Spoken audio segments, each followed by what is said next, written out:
madilis Thank you. ka. Oo. Ako sir. Kala ko si Madam Crista. Mamaya kasi i-ready ko ngayong earthquake drill. Ala! Ano ko lang lang 127, no? Good afternoon, class. Good afternoon, ma'am. Before we begin, we shall start with the prayer. We invoke the presence of God. Lead us a prayer, Sir Leo. Hi, Heavenly Father, we praise your name. We thank you for you with all our heart. We sincerely ask for your forgiveness of our mistakes.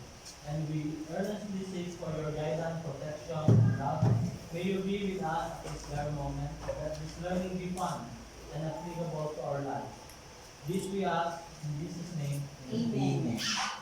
Okay, so now that everybody's here, may we be reminded of the health protocols in relation to the COVID-19. To reduce your risk, clean your hands often, cover or sneeze in your bent elbow, not your hands. Avoid touching your eyes, nose, and mouth. Limit social gatherings and time spent in crowded places. Avoid close contact with someone who is sick, and then clean and disinfect frequently touch protected surfaces. Aside from using or wearing the face mask and face shield, you can carry with you alcohol or hand sanitizers to reduce the risk of that sickness. Okay, so previously we had a lesson with the 5 C's of credit. We were in the aspect or in the side of a borrower. Today we will be in this session we will be tackling in the aspect or in the side of being a lender or an investor. So I have here a Kahoot game. I ask you to have your own account of the Kahoot account so that we'll be able to answer this game quiz. It's only 5 items. Wala third. Try ka natin. Sige, sir. Iyan mo yung ma'am yung... Wala akong return mo. Ano ang fee? Yes, sir. 0538 8592. Try to log in. Walang signal na. Okay, kung wala, I will just show you the one I have just created last night. Some grades. Actually, goes like that.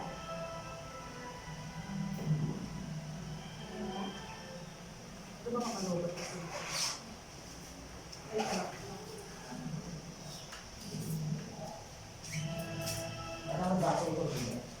Ito ba ito? Kapel na papasok ko. Tabel ang papamukas? Mag-ina lang kapel. Magdedemo daw si Mama Merita. Lahat din sila. Kaya sila, demo nga, kaya katanong niya sa akin nila Mama Merita. Pasok ba si Mama Eloisa, sabi niya? Oo, papasok ka na. Mag-demo ka, sabi niya. Parang ayaw niya ng audience. Sino? Okay, Ma'am this is Emmy. that part na. Congratulations to the one who will get the highest score of 5. Yay, Sir Leo. Kaya. Ayaw kong... Okay, question class. Do you have savings? Yes. Would you consider owning an investment? Yes. That's how in the future. Okay, so in answering that question, in connection to the lesson for today, let us read the following learning outcomes in progress. 1, 2, go.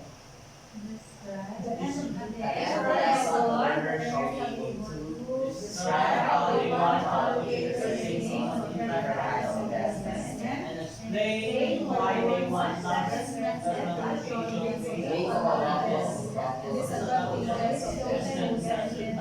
Okay, thank you, dear learners. We already knew that an investment is an asset item acquired which generates income and appreciates the asset value over time, which is not intended for consumption but rather the future use, and that it creates wealth. Okay? That's clear to us that an investment has a certain risk, and that the higher the risk, they say the higher the risk, the higher the investment returns are. Okay? So there are 3 types of investment class. First, the fixed and income equity investments. Third is second is the alternative to fixed and income equities. And lastly are the other investment assets. Okay, Ma'am Vivian, please read those that are fixed and income equities. Fixed and income and equities involve the purchases of shares conducted in regular trading exchanges. Investor obtain capital ownership of corporation in equity markets. Debt securities, and leverage over time.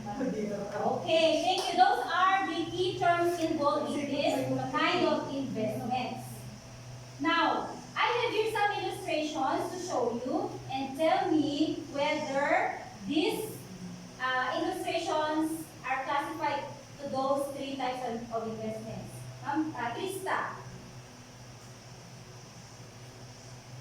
what is the classification of the image? Your choices are fixed and income, alternative, tatlong term na lang, fixed, alternative, and investment asset. Yes, ma'am? Ano yung pagpipilian ko, ma'am? Fixed, alternative, other assets. Other assets. Okay? That is a checking, and if it's a checking and savings account, those are bank deposits. So bank deposits has this fixed rate, isn't it? So it is classified as a fixed income investment. How about this one? Sir Leo. What is alternative? What is fixed and equity? Okay, very good. The image shows ownership of stock. It is represented by a certificate of stock actually. When you own certain amount or certain shares of stock, yan yung kakalit sa iyo. Proof of ownership. And that is classified as fixed and equity income investments. Next one. Vivian. UITF. Yes. Alternative. It's an alternative, okay? Those are other assets that is an alternative to stocks and bonds for the fixed income assets. Thank you, very good. Last one, Bryan. Fixed and equity alternative other item. Okay, investment assets. Those are other investment assets that is pertaining to a foreign exchange investments. O kaya yung tinatawag ng currencies. Kasi meron kanyang visible, US dollars, Yan ba yung euro. cryptocurrency, ma'am? Ha? Iba yan sa cryptocurrency. Oo, may magkakaiba siya. Foreign exchanges na, iba yung mga Pero kanila. foreign naman yung cryptocurrency. Oo, international din siya and foreign exchanges din. But, Black market. other term ng investment. Ang term doon. Ay, pareho. I'm sorry, cryptocurrencies is the same with the currencies as well as the foreign exchange currencies kasi it involves currencies nga. Wala na kayo pera doon siya. Oo. Refund, yung existing currency ng isang bansa. Oo. In comparison to others. And then yung trading nila din ay buying and selling din. Yeah, buying. Oo. And then ang primary basis nila or effect is the economy mismo. Ano nangyayari sa buong mundo? Nakaka-apekto dun sa currencies. Yung pagbaba, inflation and deflation ng price. Ganon. Yung dollar versus peso, ganon. Dollar US versus Japanese yen. Okay? So, for today's session, actually this is the main learning objective. The investment types that were mentioned has certain advantages and disadvantages. Ito yung sa stocks, sa bank deposits, and the fixed income. Okay, ma'am, bigyan pakilig na lang one of the investment type, yung bank deposits, the most common one. The bank deposit fixed income. Advantages. So the advantages of that is non-income based kind of standing principal and current interest rate, and also shorter, if any, holding period versus bonds. For the disadvantages, lower interest income versus bonds, and settlement risk if the bank closes. Okay, it is only one of the investment type that is classified into fixed and equity income. Kasi may other types pa siya other than the typical type na savings deposit account, meron tayong current and time deposits. Okay, next to other classification ay yung mutual funds and UITF. Pakibasa Leo yung UITF. Huh? Sa baba. UITF, similar to mutual fund, but it is managed by banks. So yung advantages nito, same as mutual fund, easier access because clients can open an account in any branch of the bank near them. No entry and management fees. So ang disadvantages lang nito is no shareholder rights for investors such as dividends and voting rights. So Okay. wala siyang Thank you, Leo. That kind of investment is managed by a certain broker. Broker ang tawag sa nagmamanage ng isang investment. I forgot to mention, dito kay stocks, there are also two types, preferred and common stock. Ano yung pagkakaiba? Si preferred stock kasi ay most preferred siya. Whenever there is an income or in the form of dividend, mauuna si preferred stock kesa kay common stock. Okay? Or in case of, pero not to disregard. First and first serve ba yung ano paper? Oo, mauuna talaga siya, pero not to disregard creditors muna before the preferred stock holders kaysa over kay common stocks. Okay, lastly, itong investment type na classified as yung other type. Meron tayong currencies na makita natin kanina. How about commodities? Ito mga Vivian, commodities. Pakibasa yung definition. Commodities, a basic good used in commerce that is interchangeable with other commodities of the same type. Example, gold, nickel, oil. Okay. Yan yung classified na classification ng mga jewelries. Isn't it that when you have plenty of gold jewelries, it is considered also as an investment. Why? Because of its liquidity, you can just get or bring it to a pawn shop, di ba? And then exchange for some amount of money na equivalent to that gold. Kaya siya tinatawag na investment na ngayon.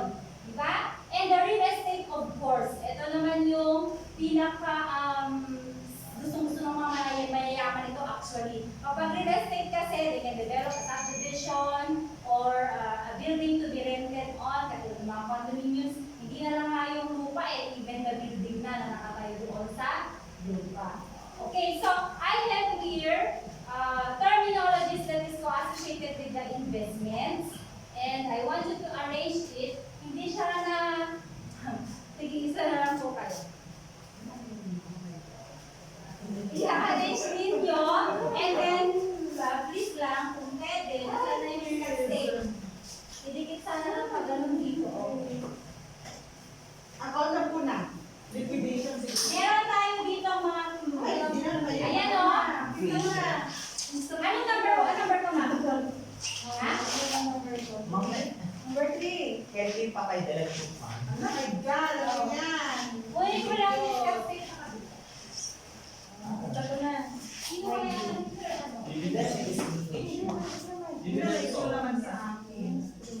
Ano nagkita sa mga balik sa dito? Liquid yun. Dividends in Liquidity, siguro Liquid. Yeah, it's in way. Ito po, pwede nyo i-diretso na lang sa board. Okay naman sa akin. may minahal. La liquidity ka niya. Para the liquidation of time. Bakit may view siya? Didikit ko sa board?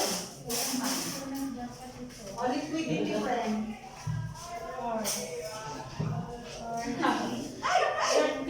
Ay, investment. Investment! Kuha ko na lang. Oo, ganyan natin.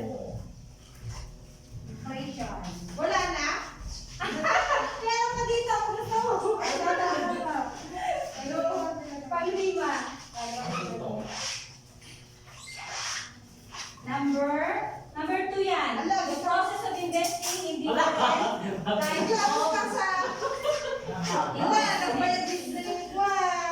Kilala dati na sumitin talaga. Ikaw ka naman, Vivian. Dalawang organa niya. Isa lang, sir. The process of investing to different kinds of assets. Or in the Brian, ito ka naman sa silito na ako. Nasa ito na ako. Wala, kakamit yun. Di, ako na. Akin na ngayon, ano yung shot tape? Pabibin ako yun. Ganda na nga lagi. Ito. Man, nagbasos ni Mang Crista. Deforestation. Agad-agad. May FSC. Baka declaration, sir. Hindi, ba? Huwag po sa sketch tape. Alam pa ang dami na pa naglalagay ko. Alam ko yung investment lang. Lapas ko man. Other term ng differentiation. PDP. It is the process of investing in different kind of assets. Okay. Diversification. Picture pa, Miloy. Kaya investment pala ito. Hindi pa lulot pala. Investment! Ay, nako. Ay, ako may green. Kaya pa? Kaya. Yan o. It's a very sexy ano dito, Brian. Okay. Alright, very good. One is the liquidity, the ability of an asset to be converted into cash. Yung example natin kanina, yung jewelries nga or the gold. All viewers daw. Dividends yun. Yes, ma'am. And then, yung dividends po, it is distribution of company's income to its shareholders in the form of dividends ang tawag doon. Pero actually, that is a cash din. Alam niyo kung paano yan sa iba? Diretso dun sa bank account nila. So, yung mga retirees, yan yung mga usual yung mga AFP, at taga-BNP. Kapag nag-invest sila doon sa isang financial institution, through a passbook yon, tapos mag-a-appear na lang doon yung dividends. Every quarter or maybe every after 1 year. Visible na doon yung pera nila. And then yung general increase in the prices, ito yung inflation. Kaya nga may inflation rate. This inflation has an impact sa mga prices ng stocks as well as the foreign currencies. Okay?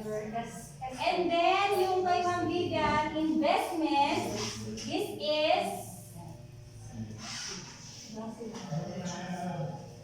investment is the money committed to earn a return over a period of time. Matagal din yan, ma'am. Mahaba kasi ito. Diversity. Ano na May diversity? sasayaw sila doon. Saan? Okay, sagsala doon. Kulang. Okay. Haba. Alright. Congratulations, learners. You got all the terminologies that is associated with investments. Diversification is actually the process of Magaling natin. investing in different kind of assets. Alright. Next. Paper. Sinanay. So we go back to the questions a while ago. Yung una. Sabi niyo may savings kayo, yes? So why do you save? Magsisave po kami ng buhay ng tao, lalo na kapag namamatay na siya. Okay, that is for an emergency fund. Very good, Leo, Ma'am Vivian. For future use. For future use, Ryan. Okay, and Ma'am Krista? Para sa aming mga anak mo. Alright, thank you.